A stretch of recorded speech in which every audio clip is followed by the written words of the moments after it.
Well, I retired from teaching 2007, and I had this great Notre Dame collection that I've always wanted to share with the general public. I want it to be part museum, part sales, retail. But so I opened up a store, real tiny store, right off campus, and I actually started selling some of my collection just to give get some money and to share my experiences and my items with the general public and meet people. And that's been 12 years later. That's what we've actually accomplished. That I've moved into a bigger place. I have some of the greatest Notre Dame items you could imagine, from Rockne to the present. And I just think that people want to come see history, Notre Dame history, and they can come see it here at Augie's Locker Room.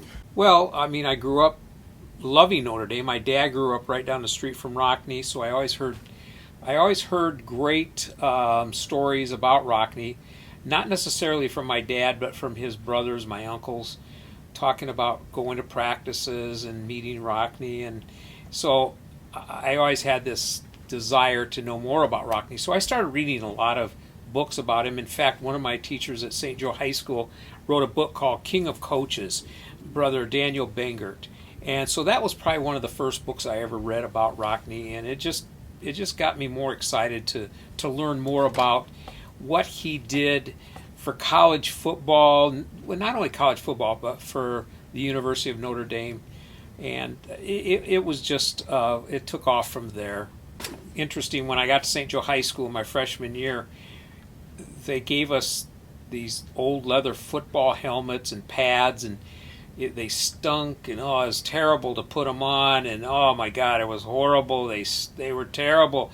Find out those were actually Notre Dame leather helmets, and some of the pads were from Notre Dame. So Notre Dame, back in those days in the 60s, actually early 60s, would share all their equipment with the Catholic schools in the area. So that helmet was the first piece that I really collected, and from that, the growth of my Notre Dame helmets has been expanded to the 1890s up to the present. So I love the helmets. To be honest with you, I've got several pieces that I probably wouldn't sell. I've got a piece that is from Christy Walsh's publicist.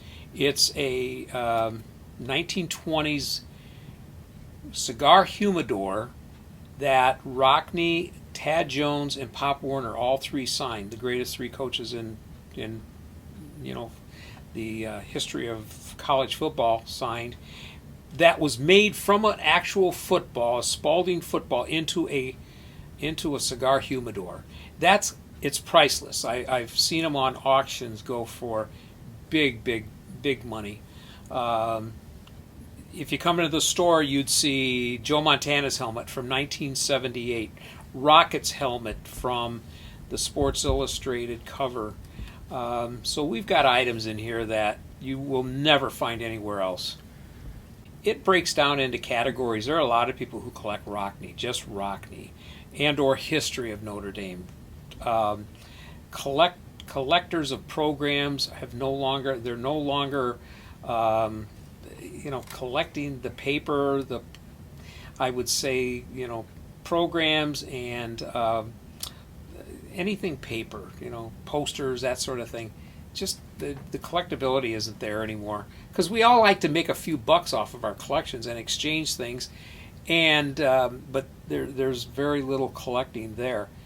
But I would say Notre Dame collectors are everywhere. I'm not sure I'm an expert, but I love to discuss items that we have acquired, and it's always fun to find a new item. They become scarce. Now I know there's a lot of great items over at on campus stored away, which I wish someday they would open up a museum, but it hasn't been done yet. So, but yeah, we're right off campus, off South Bend Avenue, and Easy to find. We're between Walk a Dog and Studebagels and Healthy You and that complex. I guess what I found is that most people their items have that they've acquired through their family or parents with no knowledge of what they have because it was a granddad's or someone like that. They've brought things in and said, I have no idea what the value is. I don't know what this is authentic or not. And so about 2 years ago, someone brought in a schedule from 1920 with George Gipp's name on it, signed George Gipp. And they were going to sell it to me for whatever I would offer them. But I actually had to tell them that they have probably one of the most priceless items in the history of Notre Dame. George Gipp died at a very young age. And so I believe like 25 or something, he was young.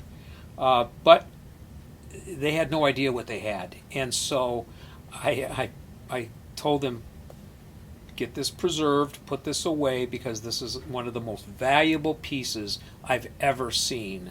And George Gipp's signatures are so rare that the authenticators will not even authenticate them. Probably a George Gipp that was on display, not necessarily for sale. There are certain items that should not be we shouldn't be selling. I've got, one of the oldest helmets from the 1890s, Notre Dame helmets, and I would never even consider selling it. So the Holy Grail obviously goes back to Rockne and the beginning of Notre Dame football, 1913, Notre Dame versus Army. I had to go do an appraisal on a scrapbook over at the archives, and in this book, in the scrapbook, there were pictures of Rockne and Gus DeRay and tickets and a sheet of paper with the program names listed. I had to do that appraisal, and to be honest with you, I don't know where it would have ended up. But that's a holy grail.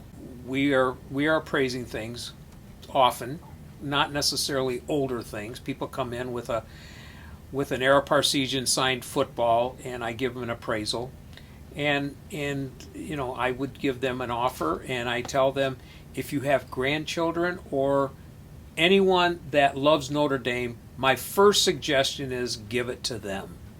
That would be my suggestion.